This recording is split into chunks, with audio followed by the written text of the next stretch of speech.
So, welcome to this webinar on career options in AI and machine learning for mid-career software professional. My name is Anirban, and I'll be your host and presenter for this webinar. We'll start on time, and and as the participants keep coming, we'll proceed. But we'll start on time. Basic housekeeping for this webinar is. Please be on mute. All of us know that webcams are by default off to preserve the bandwidth. Most of you are at the India time slot, so it's a tiring day. So let's keep it off. And you can type your questions in the chat box. For me, I am Anirban Ghatak, and I'll be the speaker. 2 decades in the software industry, last 7 years in the startup, especially in edtech, and I'm creating a new product called as Purple Slingshot for mid-career skilling. And my key work is machine learning for the last 7 years. And previously, I was in the IT services sector where my role was in ERP consulting and program management. Now, IR stands for Internet Revolution, and it all started with the late 1700 with the modernization and the steam invention and the plants where your steel industry came in, the trains came in, and then in the early 1900, your electricity came in. And if you are an engineering graduate, this all maps to the various engineering branches that were created in various IR phases. Now, if you look at IT came somewhere.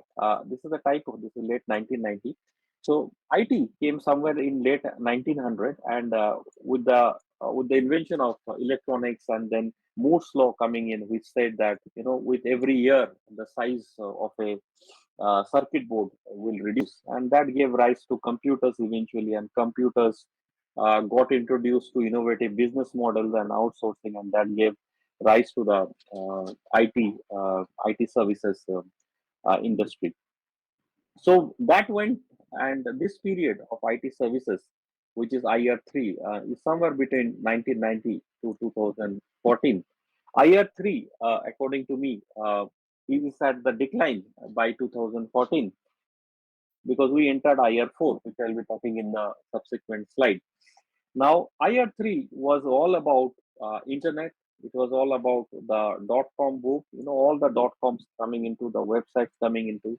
If you're of my age, online dating became a rage. Marriage over internet, friendship over internet, and the pre-social media era and the outsourcing wave. This was also the era. If you talk about enterprises, the Fortune companies, they were moving towards digitization, which means they are moving from paper-based business process to computer. Okay, so take a process which is running like an accounting process, which was running on pen and paper. How do I put it into a spreadsheet in a computer? And then there was towards the back end, there was also digitalization, which got paywall, B2B payments, procurements, all this kind of automations into picture. What is key to understand that this phase in IT services in IR3 also had very long exploit circles, which means that you had large scale projects, massive scale projects, and the companies were able to leverage such large scale projects in terms of revenue, employment, profitability, and so on and so forth. They were not models because that model was working so well, and that's why it's an exploitation phase of that business model. Okay, and this is all about the third wave. Now, in terms of IT services in the third wave, I call it the X of management, which means that IT products started getting created according to the department's enterprise. For example, HR department, they created software. HRM, the supplier or the procurement, they created the SRM, supplier relationship management, marketing people and sales people, they then created CRM.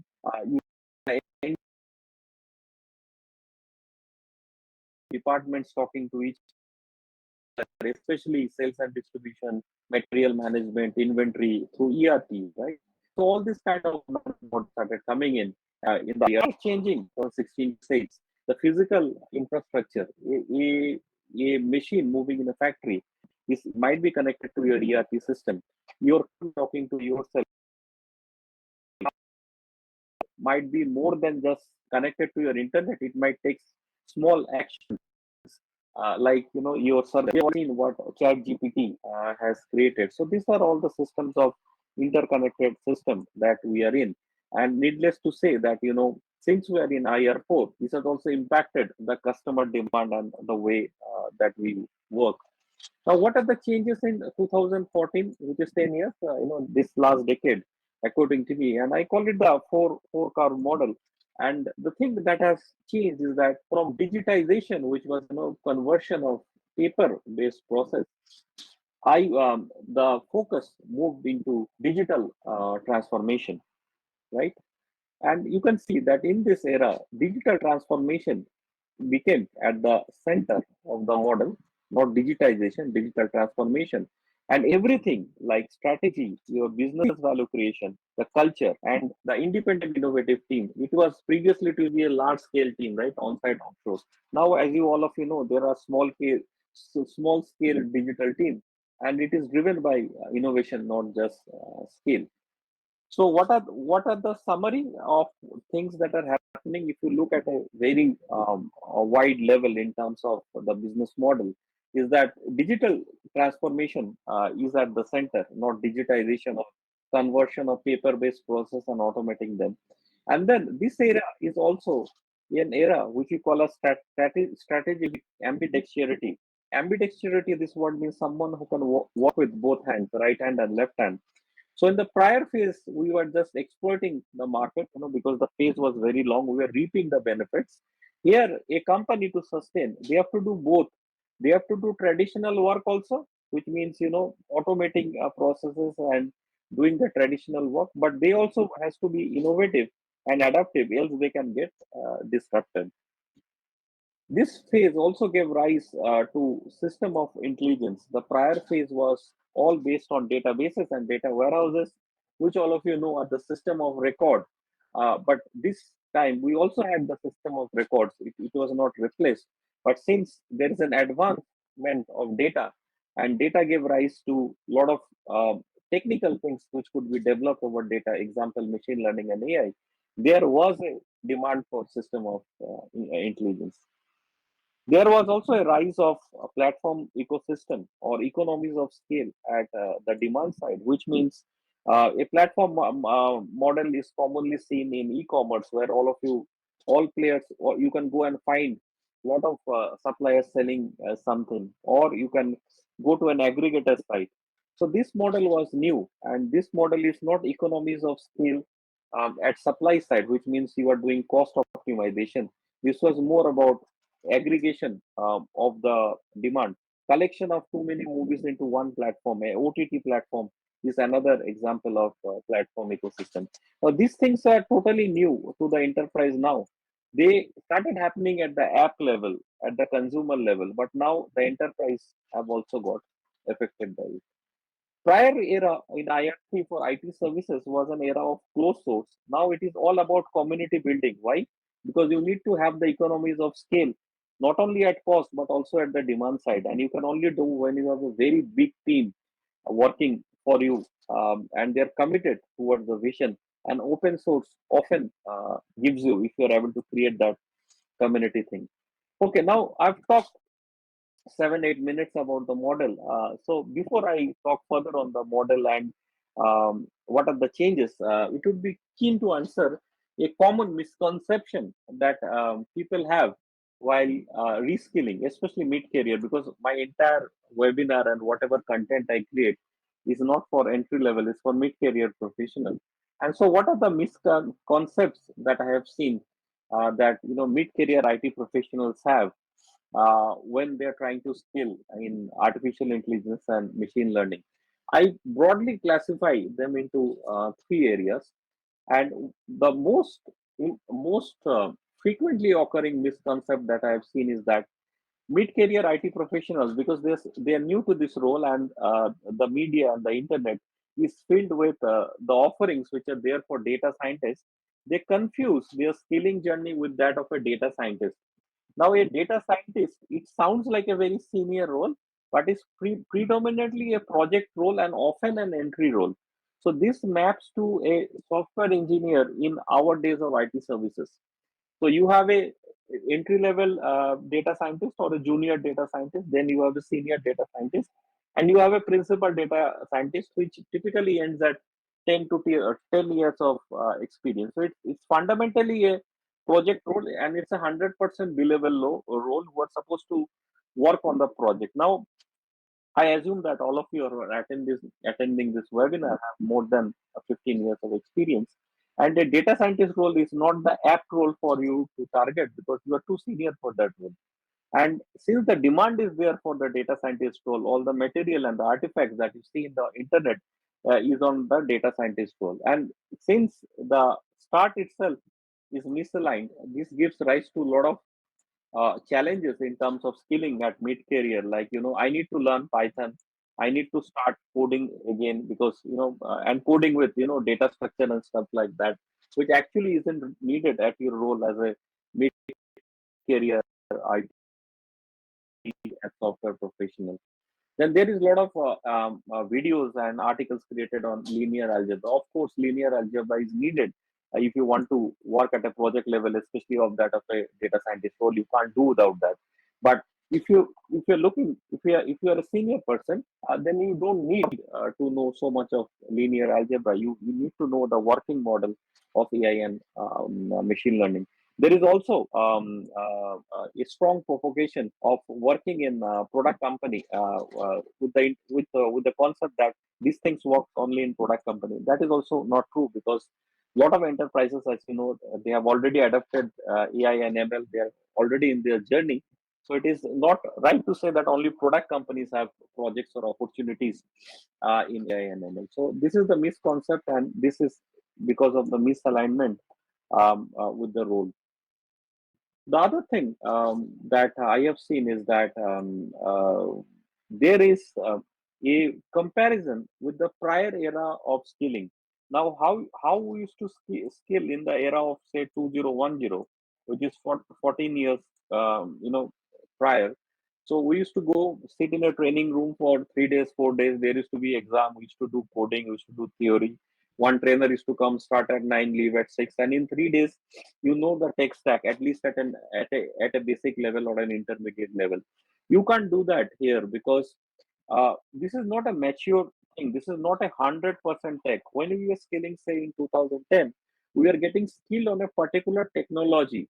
We were not exposed to the science part of the technology. It was a baked technology or a product.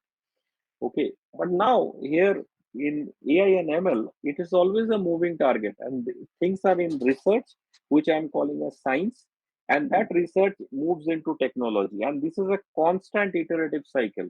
For example, the paper on Chat GPT, it came on 3 or 4 years back, and then it's a product now, and again it is moving. There are a lot of research happening in terms of fine tuning, in terms of prompt engineering and those things, and then the product will keep changing. So you cannot have the expectation that in 3 days you will learn everything as we were able to do, at least at a basic level or intermediate level. Okay, so these are the statements. I want to see how Gen AI works in total deep in 2 weeks. What is the coverage of area? Where does it start? Where does it end? And there is a confusion because it seems like cluttered, because obviously it will be cluttered because there is so much movement happening, and the array between the science and technology is quite spread, quite huge. Okay, and then the current phase, which is also BANI, which stands for brittle, anxious, non-linear, and one of the aspect of BANI is that there will be a lot of ambiguity in the market. There will be a lot of ambiguity in how things happen or is going to occur. Okay, there is also an underestimate of the technology. For example, I have seen that there is a refusal saying that there is no demand for AI and ML. It's all marketing hype. Or even if there is a demand, the approach is like of a business user. Now, this was there in the IT era also. If you remember the IT era when computer came in, um, there were one set of people who were busy using the multimedia aspects of the computer. For example, um, using the CD to play a music or playing games, not doing programming. So those that is the business user market. Okay. So similarly, just like in computer or desktop computer in the 90s, there is a business user or an end user market for Gen AI products. So but if we are working in enterprise as an IT professional, some have to use Gen AI properly. We have to go beyond using the tools because we have to recommend our customers saying that how I am going to use Gen AI in our projects, right? So either are underestimating or thinking like a business user will not help us. We have to go maybe one step beyond. And there are also certain areas where I've seen that there is a fun provoking on large language model or chat GPT like product saying that I asked the LLM to do a multiplication and it miscalculated. Now, LLMs are not designed for multiplication. It does not have, memory and allocation of memory to do those multiplication. It is meant for understanding language. Okay, and this is a known problem. Anybody who is Gen AI literate known that this is a known problem, and you should not be ideally using it for mathematical calculations. And if you have to use it for mathematical calculation, there are workarounds or some extra customization that you have to do in projects. Okay.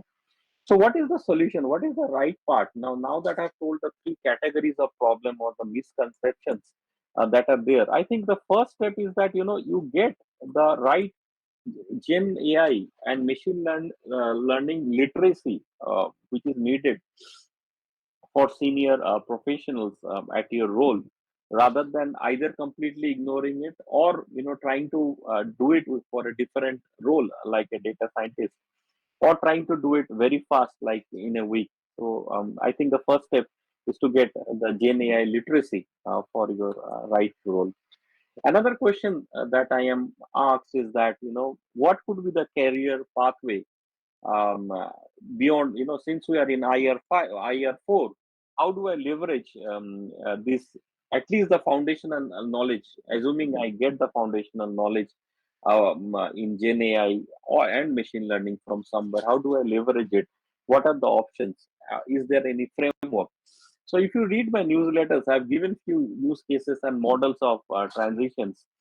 Here is another way, and I give 3 4 options out here in terms of an example. Now, bear in mind the IT industry, our industry is quite complex. There could be hundred of roles when you are over 14, 15 years of experience, and it is impossible to map each role. Even HRs, they are having a lot of work today to map this with the current Gen I and the AI and this thing, new roles.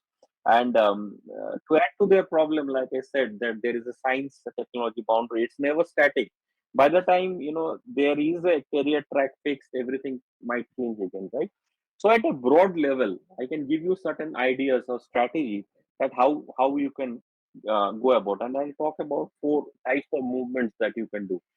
So generally, one is the path of rediscovery. I call it rediscovery as a strategy, and this means that um, you you use Gen AI and machine learning skills at least at a foundational level as a top up to your current role. Okay, so the solution architect and program manager is just an example. Okay, it could be for a business analyst also. Like I said, I cannot write all the roles. So assuming that you are either a solution architect, project manager, or test manager, or program manager, so one strategy would be to rediscover. And what I mean by rediscover, that you add certain elements of foundational skill or intermediate skill, but you primarily retain your original suit or your original skill. So if you are an architect, you remain an architect, but you append it with some kind of ML skills. So you become already a solution architect, for example. You add ML ops to it, and then try to see some project if you can get as an ML architect. If you are a project manager or program manager, get the ML AI foundational skill and try to see if you can hit newer roles as B2B product manager or a AI product manager. B2B is important in this example because if you're looking at B2C product manager, you have to add other skills also like user experience apps and most importantly marketing. Okay. So what is the commentary here? The commentary or goal is that if I am rediscovering my current role with AI ML foundational or intermediate knowledge as a top up skill, I can use AI ML to enhance and get better roles, maybe in the same account, in the same organization. I can get better work because now that I am, AI ML skilled at my right level, and then I can have a prolonged career, and I'm moving into the adjacent IR fourth skill, right? So I'm trying to leave things which probably would be in lesser demand or eventually will get phased out. I'm prolonging my career. Okay. Another way is that this is the top of skill. When you are rediscovering your career, you are not doing something very drastic. You are skilling up. The other strategy which I can think of is that of a niche up, which means imagine you are a cloud architect in any of the hyperscalers which is there in the market today, public clouds, and you add AI ML foundational knowledge to it, and then you niche up as an AI cloud consultant. For example, you are an AWS consultant, and you work as a cloud consultant on AWS databases and infrastructure. So you do AI ML foundational skilling, and then you become a SageMaker consultant, which is a AI tool, AI platform over the AWS or Azure AI services consultant. So you become a niche player in that market, and then you move from a generalized track because cloud is there for some times now, over 10 years. So you move from generalized cloud skill, which might be getting stagnated beyond 15, 16, 17 years, right? And like apps and workflow and infrastructure, and then you niche up. You use that your prior past experience is getting used, is getting leveraged, and you niche up and get AI plus cloud work done. It could be that. So that was niche up. There is another strategy which is play on scale, which means work on projects which has a lot of scales in terms of models and deployments. Now, AI and machine learning has grown in scale, especially machine learning. So, ML ops, how to manage machine learning and AI models in production has become very tough, and it needs a background in both IT infrastructure and production. So, if you are from such kind of technology, and especially with if you have idea about modern DevOps, production support, ITIL, service delivery management, service operations, if you come from all these kind of areas, OT, which is infrastructure in a factory, those kind of area, then you can learn DevOps and you can learn ML ops, and you can move into AI and ML operations role, which is also very much demand because play on scale. Why? Because these things will need you to manage a lot of infrastructure and models on scale. Machine learning is different in a way from managing softwares and scale because here, along with the code, your data has to be managed and it will change. It will scale as well. So that is play at scale. Now it could be that you do not fall about anything and you want to do a complete change. It could be that you are in a very very legacy role, you are bored and you see no growth, or whatever I have said, it is not there, and you want to change everything, then you have to do intermediate skilling, which means you probably have to go for a boot camp. You have to go into much detail.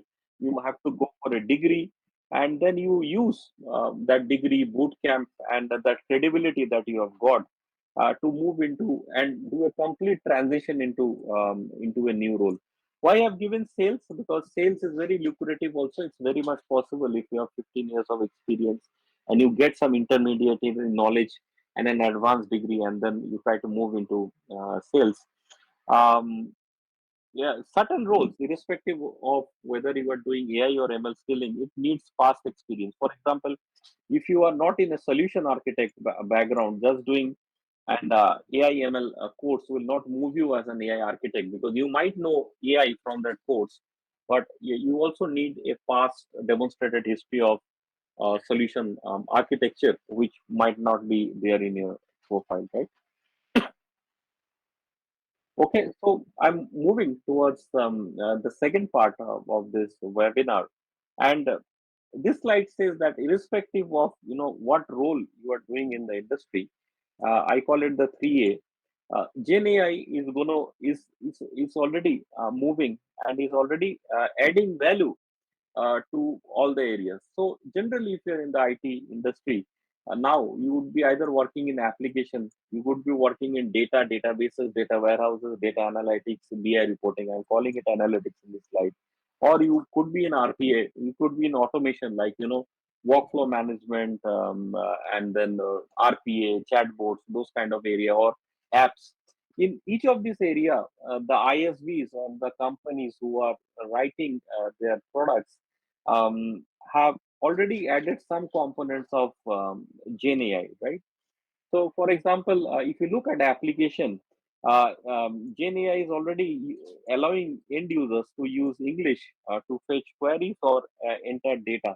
For example, if you are creating a new vendor in an ERP, the vendor description or the business of the vendor could be generated by a LLM model. So it is automatic applications which are at enterprises. Okay, and you can already see that all the major app players, they already have a AI products stack. For example, SAP is having Joule, Salesforce has Einstein, and ServiceNow has Now Assist. So in application, and you can see any application, from Excel to Word, eventually some component of Gen AI is going to come and hit your applications, right? So it is very important that at least you rediscover your skills in that particular area. For example, if you are a Salesforce consultant, why don't you see what is happening in your product and with Gen AI and try to start from there, right? So that will help you clear the clutter, and it could be a very effective strategy. If you are in databases, analytics, BI reporting, data engineering, those kind of area, and you could see that there is lot of options of the user using, instead of using SQL, they're using English to query the data. I think the columns are misplaced. It would be here. So read it here. So the users can, instead of typing, queries or relying on IT team to write complicated stored procedures, triggers, and queries, they can now use English to query their data. Show me what has been the sales last Wednesday, and then it fetches you and gives you a table. Okay. And then Gen AI also in this area is helping business to think about questions and insights, or take initiatives that were never thought or imagined before, right? Now, if you are in automation, things like RPA, this is a very rich and a fruitful area for generative AI, because now the focus has moved from automation to productivity automation. And now LLM is also helping not only in initiating the workflow, but also helping you summarize a document. It's no more saying that if you are chatting with a legal system, for example, it is no longer giving you the contact or where to find the document in the intranet in the enterprise, but it might be consuming an entire legal corpus of document and giving you some basic suggestions about what has to be done, and why legal, any kind of documentation. Now there are models of fine tuning and something called as RAG, which is an LLM process, retrieval augmented generation, in which you can use your enterprise data over a baseline model to query your confidential corporate data on the large language model, because your LLMs which are there in the internet, in the public domain, they are all trained on internet data, right? No private data. Okay. And then it could be also that the LLM is also, for the generative AI model, is also taking some action. It is not only giving you an answer in terms of text, it is giving you some answers and taking an action. For example, sending an email, making a call, sending a WhatsApp, or even creating a purchase order and sending it to the vendor. correct? So irrespective of the product stack, there would be some kind of impact and some kind of positive effect that LLM is going to bring across the 3A stack that I talked about. Now, what are the areas, what are the reasons for this demand? And this is for the customer demand in for enterprises. And as you know, our customers are massive companies, right? In the IT and the software industry. I already talked that, since there is a free access, the product companies itself or the ISV or the independent software vendors, they are also in their own AI adoption journey, which in turn will play to you if you are providing those products as solutions to your customers, right? Now, enterprises also have substitution risks. It's just not competition in IR4. They might be a leader in a segment, but there could be disruptive models which comes in, and the product itself, their core business itself, get substituted. So there is no other way other than to invest in innovation. And one of the innovation drivers in enterprise is definitely AI/ML. So that creates a lot of funding for projects to be done, to be given. Digital transformation, I've already talked. I've briefly talked my 4S model, in which digital transformation is at center, and your strategy, your team, your process, your investments are all across it. Very good examples of digital transformations are found in the retail segment, in the bank segment. You can use the internet to read a lot about digital transformation use cases. Cost savings, not too many people are talking about it, but cost savings is a very important driver in terms of productivity for investments in projects by enterprise in AI/ML. Operational excellence, that's interrelated area. Strategic drivers, because they want certain advantages to be coming out of those data using machine learning and AI. And then they also want to lead innovation. They just don't want to do what they have been doing for last so many years. They want to join this new era of innovation. Okay. So, and these are few quotes which I collected from the public domain and internet, all by Gartner, and saying that how much the investments are supposed to grow. Okay, so that's more or less my slides and what I had to talk. I've kept the rest of the time for Q&A. So I want to know if there are any questions. Else, I just have one more slide, which I'll present towards the end. And the last slide is what I'm often asked is that I hope you can see my slide is uh, machine learning at 10,000 feet. Now, the thing that we need to understand as starters, especially for machine learning, is that how it differs from traditional software. Now, a traditional software will have an input and an output, which means you have programs like C++, Java, or ABAP, whatever it is. It takes a bunch of input, there are conditions, and then it gives you an output, right? Machine learning is different. It is all about learning patterns from the different kind of data, and there you take the features which are key information in the input data, and then you take the labels or the predicted values which are already there, and then you create something called as model. So this one is a model which I just circled. So there the training and the learning will happen inside the model, and your output is actually that trained model based on the parameters, what that model has learned, right? So for example, if you are predicting the price of a particular product, what will it be 3 years down the line? Then you take the historic price of that product for the last 10 years, and you train a part of software based on that last 10 years of that data, and then you create a model or a mathematical formula that will predict the future value. I just told you an example of supervised learning and regression. So this one. So regression means it will predict a value.